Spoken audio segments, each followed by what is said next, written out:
What's up, everybody? Dante here. I just wanted to make a quick video before I go into silent meditation retreat for 10 days.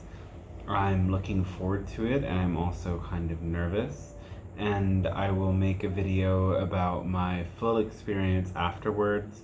And in this video before, I want to share a bit about my own expectations to kind of get a sense of what I'm going in experiencing and how that comes across the other side. So my intention is to have little expectations, but it's impossible not to have expectations. We always create this story in our heads about what we think might happen, and as much as we can try to hold that back, it's there. Though I am releasing these expectations to be open to whatever happens. I can express my desires at least, and my desires are to become more adept at meditation in a way that I can enter into a deep state of total stillness of the mind quicker. As I do a lot of channeling work, when I'm sitting, I tend to get a lot of information, and that state can be really energizing and can feel expansive and blissful, but the channeling state is somehow not completely relaxing. And so this is actually a bit of a change of pace for me in learning how to ultimately slow down all of this mental activity more. My desire is to really unwind and rest my mind, because spending so much time doing creative work and channeling work, especially things on the screen, has me in a state of mental exhaustion, and even just now, like knowing that I have this time to shut away the screen and all of this mind working kind of thing, I feel more energized and relaxed than before. And regardless of how difficult the meditation is going to be, I feel like it's going to be really helpful for me in letting myself come into that kind of balance.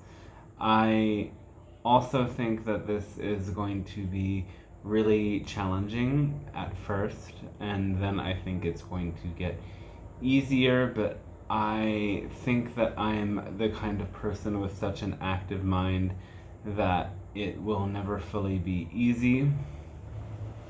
I expect to sort of have this wave of initial challenge, then a lot of flow and enjoying it, and then another wave of greater challenge towards the end. It's just how I envision it now. But of course, I would love for it to be different, and I would love for it to be a total state of samadhi and bliss and ease from the very moment I step into that meditation hall. And I don't really know beyond intending to relax and deepen into the practice and thinking that I'm going to be challenged.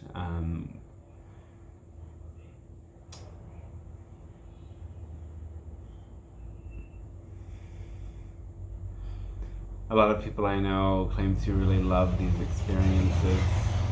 So, as somebody who loves liminal and altered states, I think I'm going to love this experience as well, hopefully. And knowing that it's a kind of experience that isn't so hard on the body, I think it's one that's maybe more sustainable to enjoy.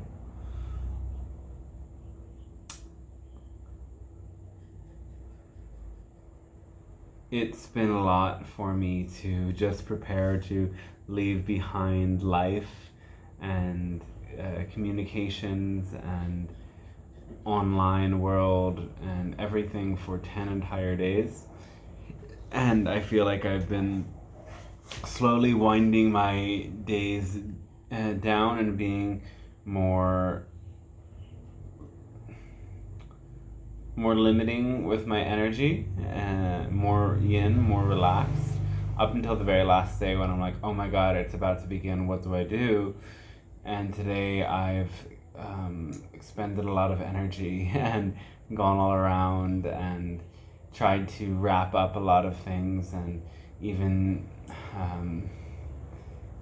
say things I felt like I had to get off my chest, all in a really quick period of time. And I honestly should be in bed right now, but I'm not, and there's still a couple of other things that I have to do, and I just consider that part of my process. And I think that by taking care of a lot of things so that I know that I'm not thinking about them while I'm in the retreat, it's going to help me focus way more. So there we go. And I already felt these kind of chills come over my body, like just walking into the space this day as we did our orientation. And I think that's a really good sign. I think there's going to be different types of experiences I haven't had before. I've actually been to the ashram of the founder of this style of meditation, Ramana Maharishi. He didn't found the school of yoga and meditation, but it's inspired by his teachings, as well as it's inspired by Kashmir Shaivism and all sorts of other mystical things. The founder takes many different teachings and aspects of different mystical paths and fuses them into his teachings that are all about non-duality, and that is merging with the true self, the true source, in consciousness, through deep stillness. And I've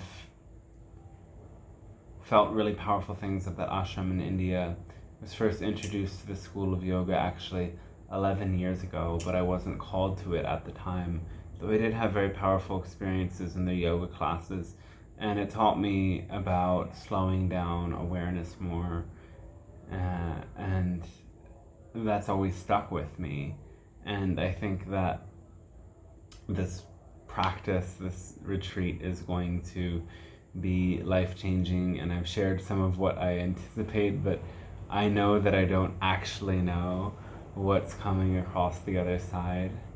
And so I'm looking forward to all of that, and looking forward to the break, and also looking forward to coming back to YouTube and social media places, recharged in a new way. I've posted some writing to Facebook about some contemplation I have about how I need to change my presence and way of interaction on some of these platforms, and I'm curious what that will be. And I know I need this pause and stillness to really step into it in a totally different way. So See You on the Other Side is the new version of internet me, because just making it really clear that all of us are very different people when we are communicating behind the screen as our digital self than we are in person. And of course, there's a lot you can see, and there's just as much that you can't. But I hope that my digital presence has been a blessing for you, and I thank you so much for witnessing my journey, as much as you also benefit from the channeling and other musings that I share. It means a lot that people are curious about me and the personal things that I do too. So thanks for watching this video, and I will see you on the other side. Love, blessings, joy, peace.